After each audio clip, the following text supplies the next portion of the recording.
So if you're watching us on Google, we are just waiting to get started until the rest of our folks join us here in the chat room.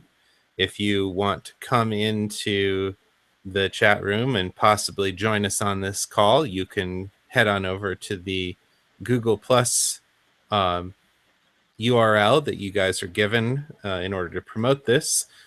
If you continue watching on YouTube, well, welcome. We appreciate you watching us there too.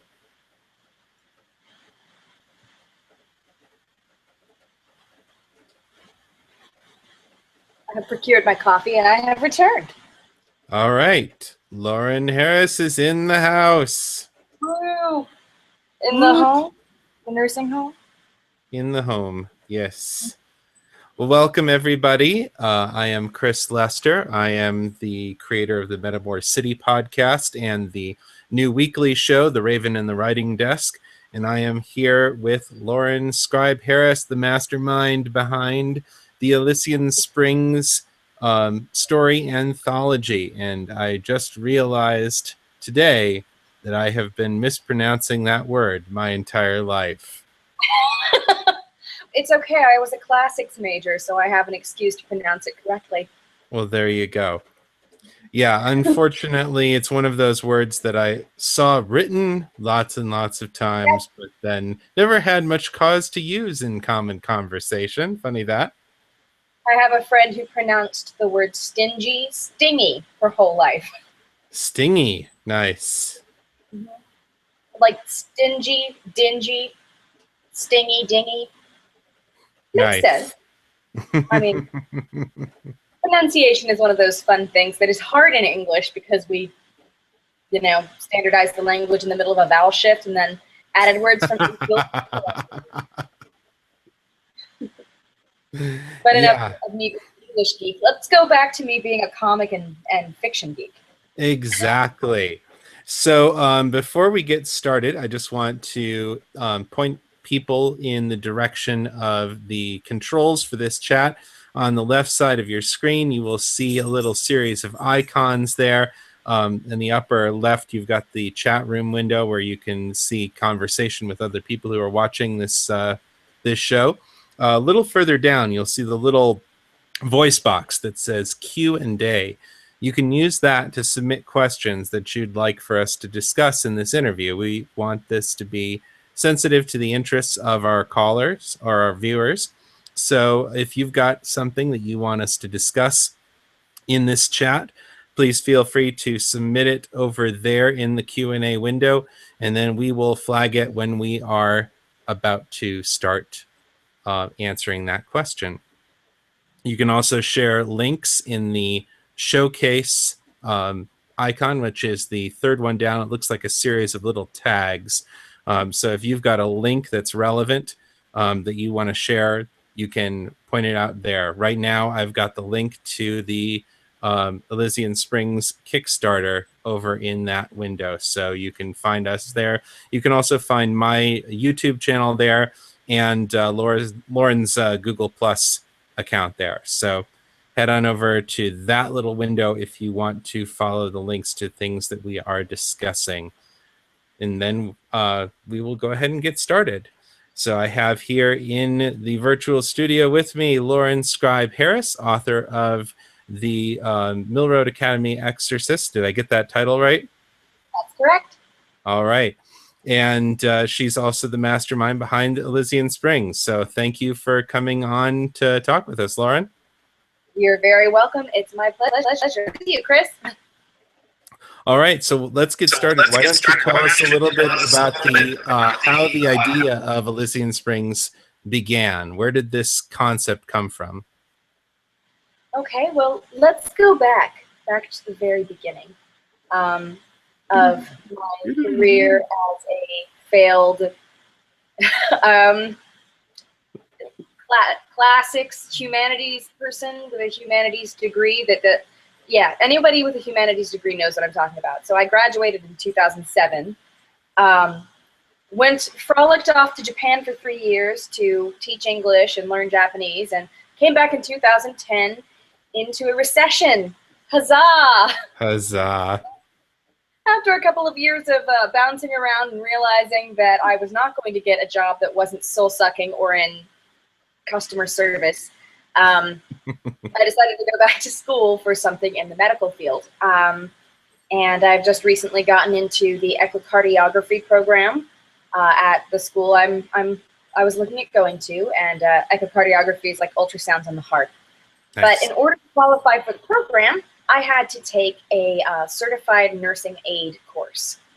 Now, a nursing aid course, puppy! Sorry, I got distracted by the doggy. I did. So in order to qualify for the echocardiography program, I had to take this nursing aid course. And in the nursing aid course, you learn how to do a lot of the basic skills like giving bed baths and trimming people's nails, taking blood pressures, cleaning up poop, all that stuff. So our clinical portion of that class was in a nursing home. And so I spent several weeks working at a nursing home. And it was while I was actually sitting in class before being in the clinicals portion, while we were talking and preparing to go to the nursing home, that my mind drifted, as it often does. And I just thought, nursing home, what would happen when superheroes get old? What would have the effects of aging on a superhero? What would happen? What would it take to actually be able to care for a super-powered geriatric individual? And the thought was born. And kind of as a throwaway, really, I wrote a comment on Facebook and just said, "Geriatric superhero nursing home. Who's with me?" And apparently 40, 50 people were with me. I realized immediately that I had opened a can of worms, superhero worms. Nice. So after that, just started coming together. So what made you decide to go this route, to like open it up as an anthology, a shared story universe, kickstarting that whole mess? Well, I really love shared world stuff. I have participated in a shared world anthology as well. My first published short story was in Ministry Protocols, Thrilling Tales from the Ministry of Peculiar Occurrences. Nice. In the Ministry of Peculiar Occurrences world by T. Morris and Pitt Valentine, who are friends that I've had for a while. And T. Morris is one of the contributors, actually, to the Elysian Springs, anthology. But so they kickstarted their anthology, and it did really well. And it was in combination with an RPG. And I just really love, I've supported several Kickstarters myself. So I've always really liked the idea of crowdfunding. But the most important part for me was including people in the anthology who were amazing writers, but maybe didn't necessarily have the ability to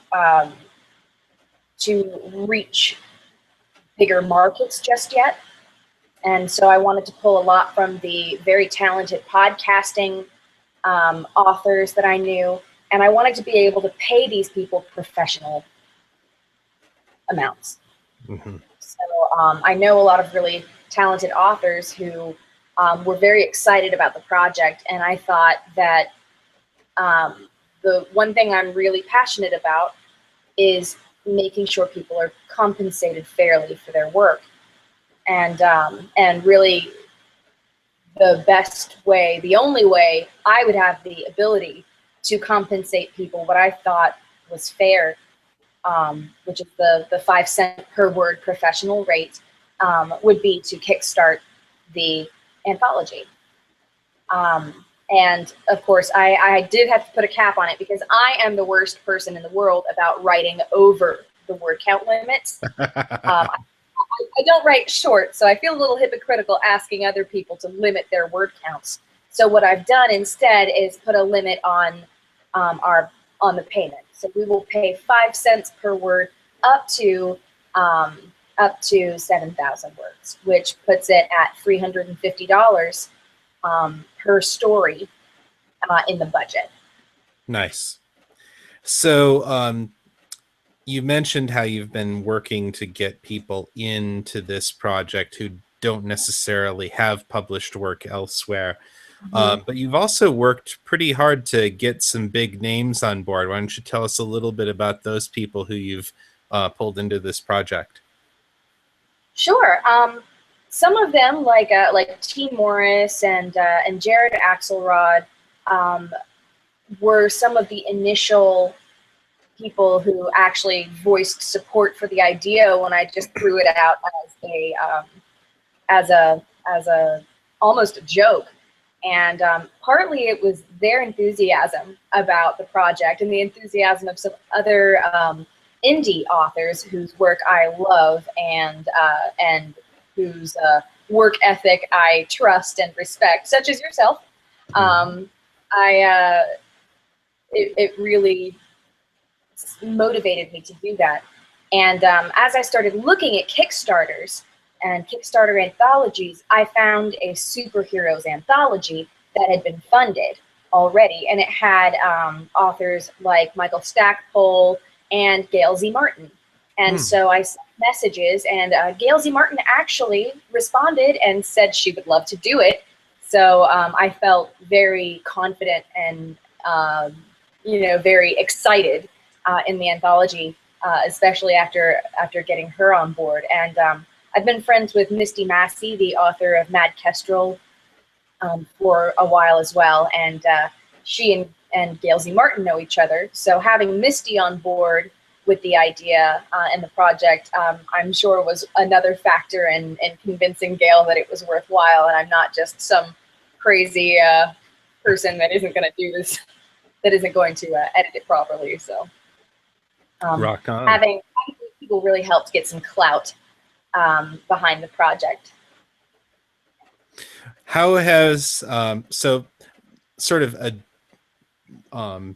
playing off of that, what are your credentials as a editor of an anthology, since this is the first time you've done this? Right. This is the first time I've ever edited an anthology. I am currently one of the 2 assistant editors at Orson Scott Card's Intergalactic Medicine Show magazine. I've been doing that for since the beginning of the year, and it's been a great experience. And I found that I have more skill in selecting fiction than I thought or than I realized. And so that was very helpful. Before that, though, Pendragon Variety has put out a magazine before of dragon fiction. And so my project co-runner, Michelle Restuccia, and I have actually done some of that before. And going back even farther into the dark ages, when I was in high school, I was the editor of my school's literary magazine. So I do have some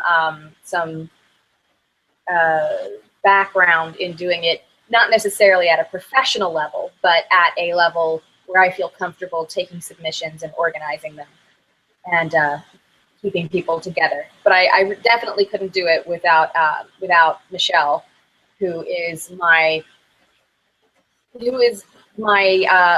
organized person. She's great at all of the administrative stuff that I am not necessarily the best at. Got it. So did you have a particular tone in mind for this setting when you started? And if so, how have the stories that you've gotten compared to what you expected? Ooh, I'll tell you what, when I first came up with the concept, it was hilarious to me. It was just so funny, the idea of a superhero nursing home. And I just thought, oh, the hijinks, all of these great things. And then I went to clinicals and worked in a nursing home. And I realized that the stories can't only be funny. there are a lot of things that can be addressed, that can be used to address the subject of aging, which is really not addressed very much in our society at all. And I thought that, and I was getting pitches by that point, and a lot of the pitches were very moving. And I thought that it would be good to have a blend of tones, to have some stories that were funny, some stories that were exciting, some stories that were moving. But in all stories, every single one of them touches on aging and the aging process and how that has affected these people who have superpowers. And so by the time I was done with my clinicals at the nursing home and had gotten all of the pitches aggregated, I realized that one of the great things about this anthology was that we could use this mythos of superheroes as a lens through which to explore things like aging and disability. And we have a lot of characters in here who are from all walks of life, different races who had issues growing up during a civil rights movement era, people who were maligned because of their genders or sexualities. So I really like the fact that as an editor, one of my superpowers right now is being able to select stories and that have representation in areas that I feel like really need it, especially considering comic books and comic book media's movement now toward diversifying superheroes. And I hope this can be one of the contributions to that diversification effort. What can you tell us about the world outside of Elysian Springs? I will keep saying that wrong until the day I die, I'm sure. However you want to. Follow your bliss, Chris. So how long have superheroes been around? What's the overall feel of the setting? Tell us about this world. Particular shared world, my feel is a little bit more toward the golden age of superheroes, a little bit more like what the superhero comics you were getting in the 1970s, the 1960s, some of those just big themes, big explosions, big speeches. But I wanted there to be room for all of the authors to sort of create this world together. So I've tried not to put any limits on the world itself. The only thing that I have specified is that superheroes currently exist, and they've at least existed long enough for the characters who are currently around to have been superheroes in their prime. So we're looking at maybe at least the last 100 years there have been superheroes, and largely in the media. But it's known that there are superheroes. It's not an underground business. It's definitely all out there. But I didn't make a lot of specifications other than the nursing home itself and some of the key players at the nursing home who would be involved, and really just trying to let the authors play in the sandbox of a concept without constraining them to a very tight story world. So we're not playing in a super in a story world that needs a wiki. This is not like The Watchmen, where the existence of superheroes in the world dramatically altered the international timeline or international politics. No. It's more like, I would say, just modern history plus superheroes. So the modern history, what am I talking about? That was a contradiction in terms. But recent history, yeah. It's the past 100 years, if we think that if you were to imagine that everything happened exactly the same as it did, only with superpowers, that would be sort of the story world that I imagine for Elysian Springs. Now we'll see if any of the submissions change that, but luckily, what the process is going to allow for revisions. So, and I have one editor who is on board specifically to be reading through for continuity. Nice. And that's Tom Delarmo, and he is an editor at and writer at actually an ethics corporation where they write ethics stories. So interesting. It's really interesting, but he's definitely qualified, and I think it's going to be really cool. And he's also big into Dungeons and Dragons and stuff like that. So so he knows how to keep continuity. He knows how to keep continuity. Yeah. So he's actually a dedicated continuity editor for the project, and maybe one of the things we'll do once we select which of the stories are going to go in besides those from our headliners is we can request certain edits based on a concept that is built from a number of different stories and how those come together. So how many stories have you gotten in comparison to the number that you're actually going to run? Well, I know several people who are close to their goal of finishing the story, but so far, submissions-wise, of finished stories, I've only received 2. But I have 29 pitches total, and most of the people that I've spoken to have at least begun the writing on their stories. A few people who have tighter deadlines, like Gail Z. Martin has work that she's doing right now in promotion of her new titles that have been released traditionally. So she's got a pass on some of the pitches and things like that because I know she will be able to deliver. But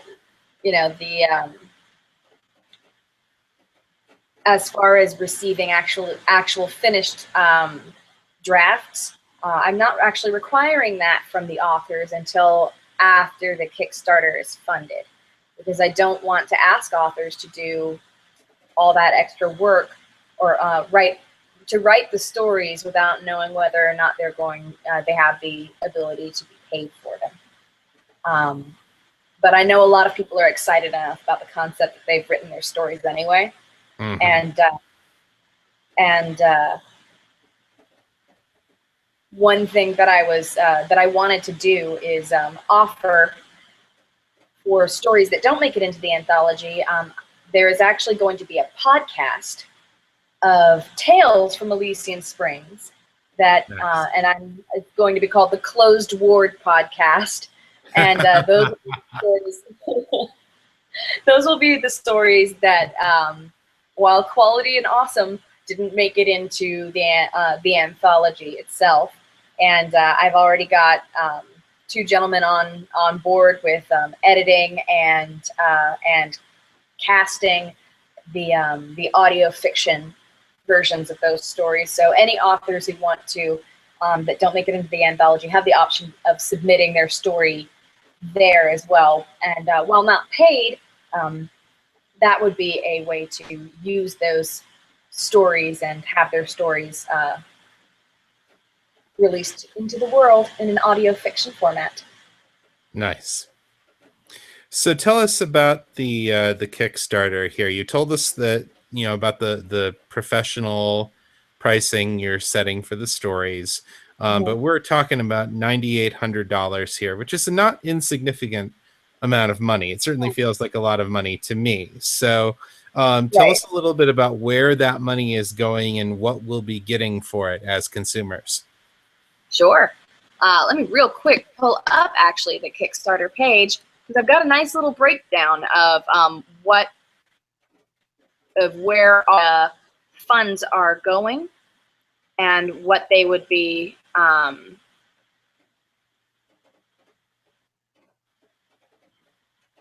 what they would cost. So I can give you a very detailed idea of that, but I'll give you a basic overall idea first. So for 10 stories with a maximum of $350 per story, that comes out to $3,500 just on its own. And I have gotten a professional artist to do a version of to do the cover art for us, and he's actually the friend of one of my good friends who is an art director for a while at a video game company, and currently works at Epic Games. He recommended him to me, and so I was able to get a really amazing artist, Peter Wessels, on board for the cover, and he is doing the cover for $300, which is not a fair price. That's a great deal. Yeah. It's not a fair price, but he was also, it was what I thought we could afford, as well as him trying to build his portfolio at the moment. He was willing to work for that price. And so he's delivered an amazing set of covers and has had lots of thumbnails that he sent us. And you know, he's going to be working on the coloring of the cover over the next few weeks, and I'm really excited to see that. But that plus I'm going to be paying for professional layout as well. So those things together come to about another $500. And one of the things that I think really makes this particular project unique is that, as well as being a fiction anthology, it's also going to have a 10-page comic. And the 10-page comic is drawn by artist Jason Strutz, who is fantastic. He's just really, really good. And though originally the comic was going to be written by Jeremy Whitley of the Princeless comic, he had to pull out. So currently the idea is that I'm actually going to be writing a comic. Nice. 10-page comic. So I wasn't planning on writing anything for the anthology myself, but I'm probably going to be doing the 10-page comic writing. So that's going to be a new, interesting, fun step for me. And I had a concept anyway, so we're going to go for it. But cool. I really thought that having a comic in the middle of this would help to tie it into the superhero theme a little bit closer. Definitely. I really like transmedia projects that just hit on a lot of different things, and so I thought that was going to be one of the unique points of this, is that it's not just going to be fiction written about superheroes. We're also going to get to see some of Elysian Springs. We're going to get to see superheroes who are not in their prime, and Jason Strutz has a great sort of multimedia design that he does. He uses pens, he uses computers, he uses oil pastels, and it's just really neat, the type of art, and it looks really, really nice and gritty. So we're going to get some of that edgy superhero comic feel that you get from some of the more recent like Batman comics, and a little bit of the a lot of rich colors and things like that. Though the comic itself is probably going to be in black and white, I'm toying with the idea of doing a separate color version of the comic. Ooh. But at the moment, the comic pages, so that paying for the 10 pages of comic and paying Jason Strutz what he's worth, that's going to be about $600.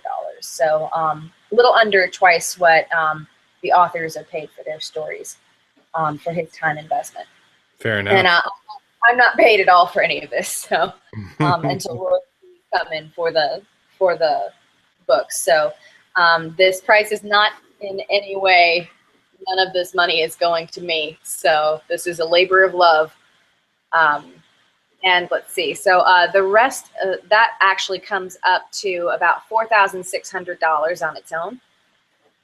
And one of the major things with Kickstarters is having to figure in how much the incentives themselves are going to cost. So Right. incentives like the t-shirts, the badass parking signs, I have to say those are my favorite, and I really desperately want one. Parking for Elysian Springs. I'm very excited about that. But those incentives and doing an estimation on how much those will cost, how much the first printing of the anthology itself in paper format will cost, and working all of that in, and also adding shipping, because I wanted that to be included in the cost of the Kickstarter. I didn't want, I've participated in some Kickstarters where you had your incentive and then on top of that had to pay shipping. Mm-hmm. And I didn't want to do that. I wanted to have all of the shipping costs included. So an estimation on what the incentives, so stickers, brochures, the visitor passes, lanyards, physical books, that came to $2,900-ish. So that brought the total up to $7,500. And then we estimated another $1,500 in shipping. Gotcha. And that went up to $9,000. And on top of that, Kickstarter itself does charge a fee, a percentage. So working in the percentage of the 8% fee from Kickstarter, that brought it up to another $800. So that's where all the money is going. Paying for the work of the authors, paying for the work of the artists, both the cover artist and the comic artist, paying for layout, paying for the books and perks, incentives, shipping, and the Kickstarter fee.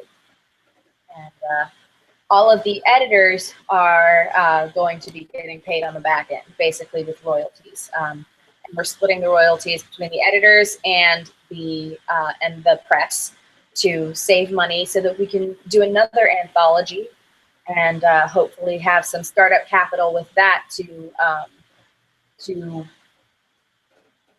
go ahead and pay for some of the work ahead of time. So we're very hopeful about this Kickstarter and this anthology being the genesis of a consistent set of anthologies. Nice. We have a lot of ideas for more anthologies down the line, and I'm really excited about all the people that I've been working with. And you know, this is a learning experience for me. It's the first time I've done Kickstarter, and a lot of that, I like a lot of the aspects of it, but I was unprepared for some of the others. And especially coming up with the levels for the backers, that was a challenge. And Yeah. I had a lot of conflicting suggestions from different people, and I had to put my foot down on a few things that I didn't think I was going to put my foot down on, like the price of the ebook is a little higher. The price to get a full copy of the ebook is the $13, and that includes the starting swag pack, the Sidekick swag pack, which has the visitor's pass and the brochure and stickers. And considering that there is a comic involved, that ups the download amount that's charged by Amazon. For the file itself will be larger, and Amazon will charge a higher amount for that download. So that will be less royalties in the long run for that larger download. So I had to think about the difference between pleasing for cheaper audio, or not audio, for a cheaper ebook versus actually utilizing this as a way to gain capital for future anthologies. So a compromise that we came to was offering a slim version of the ebook, which is the Elysian Springs ebook without the comic. Makes and sense. offering that exclusively to Kickstarter backers. Mm-hmm. So that is available at a lower price, point. So you get all of the stories, a beautiful cover, and some of the excess materials that are going to be in the back of the book. You can get that at a lower price point without the comic. Nice. These other anthologies you're planning, would they be in the same world setting? No. I mean, if Elysian Springs does well and there's demand for more, I can definitely see us doing another anthology in that world. Maybe expanding on some of the characters, maybe having more stories on the podcast. Mm-hmm. But some of the other ideas that we've had are completely different, but just as quirky and fun. Very cool. Yeah.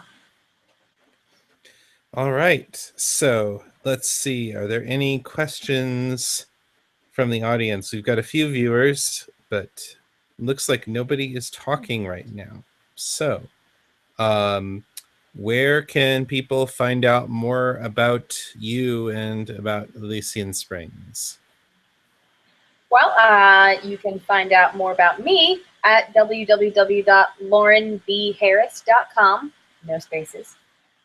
And you can find out more about the Elysian Springs Kickstarter at kickstarter.com. And if you search Elysian Springs, it'll come right up. The long link is long, so saying it out loud is a little bit difficult, but you can find Elysian Springs, ELYSIAN SPRINGS. I'm very impressed with myself. What is Elysian Springs? You can search that and it'll come up. We've got a hashtag on Twitter, hashtag Elysian Springs. You can follow me on Twitter at Marksmaster. You can follow Pendragon Press, which is at Pendragon Variety. Actually, nope, hang on, at Ladies Pendragon. Because we are, yes, that's another thing. The press is entirely comprised of women. So, except for Tom Delarmo, who is guesting as one of our guest editors on this. But Chris, Cool. Apparently you've been asking good questions, so that apparently is what Beck Viper thinks. So. Oh, good. I'm glad you're seeing some comments, because I'm not seeing anything on my side here. Oh, there we are. Okay. Oh, there it is. Excellent. There it is. All righty. Cool.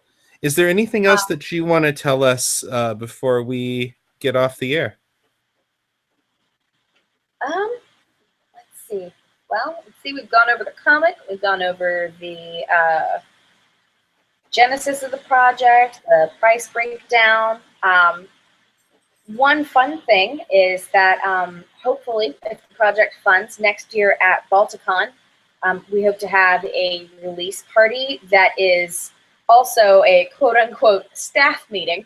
Nice. At Elysian Springs Nursing Home, and I thought it would be really fun. I've got the scrubs and the costume for one of the nurses at Elysian Springs, and I thought it would just be really fun to have a big party, launch party, and call it a staff meeting. So any backers who go to Balticon would be able to get their books signed by probably a fair portion of the authors there, and the editor if you want.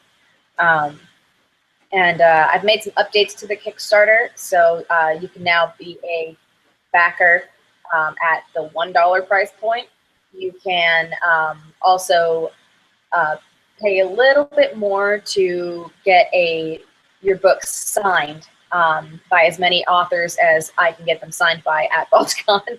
There you go. And then shipped off. So without knowing exactly who's in the anthology, I don't know. I can't promise a fully signed copy, but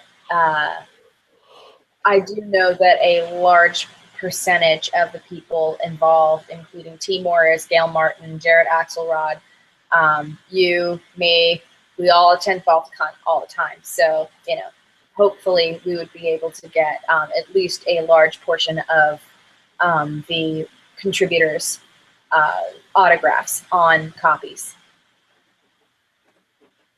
Yep. That'll be awesome. Do you have a favorite character so far? from Rosemary Tizzledoon.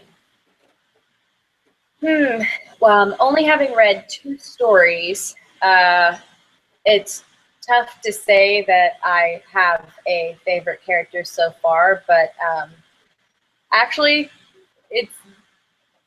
I really love Chris's character, actually. Chris is one of the 2 people who has already submitted, and I can't imagine liking a story more than I liked Chris's Flying Free. He has a great main character, Elias King, who was a suit pilot during, was it World War II? No, during the Cold War. During the Cold War, that's it. During the Cold War, and he is a black man who was around during the Civil Rights Movement, and he has a lot of very interesting regrets and just a great narrative voice. So I can hear him very clearly in my head, and I adored him. So it's at the moment we're going with Elias King. We'll see. You might have some competition when I get some of these others in. There were some really great pitches with some really fun-sounding characters, so I'm very excited about it. But at the moment, yeah, Elias King. I like him a lot. Cool. Well, thank you so much for coming and sharing this time with us. And sure, of course. Thanks for having me on. Yeah. So everybody go check out the Kickstarter. Support us if you haven't supported us already. And we will hopefully see you guys all at the staff meeting next year at Balticon. Yeah. And the Kickstarter is live until August 5th, but don't let that make you wait, because we desperately are hoping to get this funded. And the more people who fund it and share it early on, if you can't fund it, share it. That's the biggest part of getting these things funded, is getting them out to an audience. All right. And with that, we're going to get out of here. So thank you all for coming and watching. Thank you all on YouTube for your coming in after the fact and watching this recorded. Please share it with your friends to spread the word about Elysian Springs. And we'll see you guys around.